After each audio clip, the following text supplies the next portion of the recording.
ይህንን ድምጽ ለአምስት ኦርቶዶክሳውያን ያላደረሰ ለአምስት ኦርቶዶክሳዊ ያላደረሰ ሰው ቢኖር የተረገመ ይሁን። ይህ ድምጽ በአሩሲ ይጣራል። ይህ መልእክት ለአሩሲ ነው።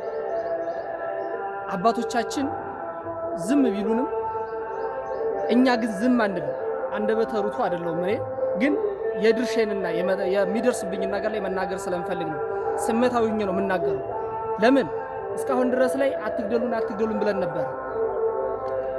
ግን መልስም እስካሁን ድረስ ስላላገኘን አትግደሉን አያዋጣ ምንም የሚሰራው ነገር የለው። ስለዚህ በመጽሐፍ ቅዱስ በኦሪት ዘፍጥረት ምዕራፍ 4 ላይ ከቁጥር 10 ላይ እንዲህ የሚል ኃይለ ቃል አለ።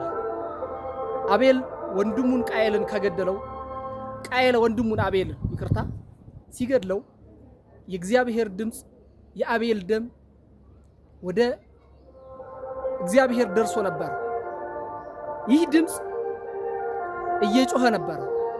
ወንድምህ አቤል ድምጹ ወደ እኔ ደርሷል፣ ምን አደረገህ ብሎ ሲጠይቀው ሳለ አላቅም ነበር ያለ።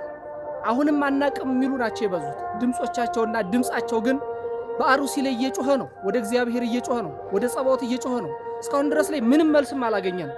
ስለዚህ ለምን እስከ መቼ ድረስ እንገደላለን? እስከ መቼ ድረስ ሊሆን ይችላል?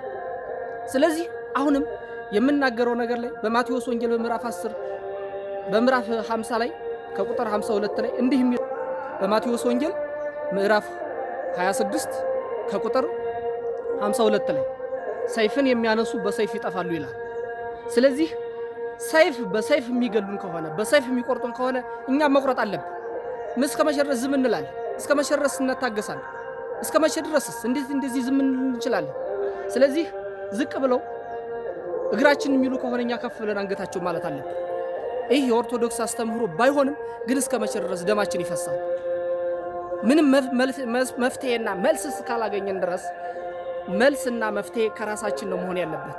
ስለዚህ ኦርቶዶክሳውያን ይህንን መልእክት ለአምስት ሰው ሸር አድርጉት። ያላደረገ ተራግም ያላቅም ከዚህ በፊት ላይ አሁንም ደግመዋለሁ፣ ርጉም ይሁን።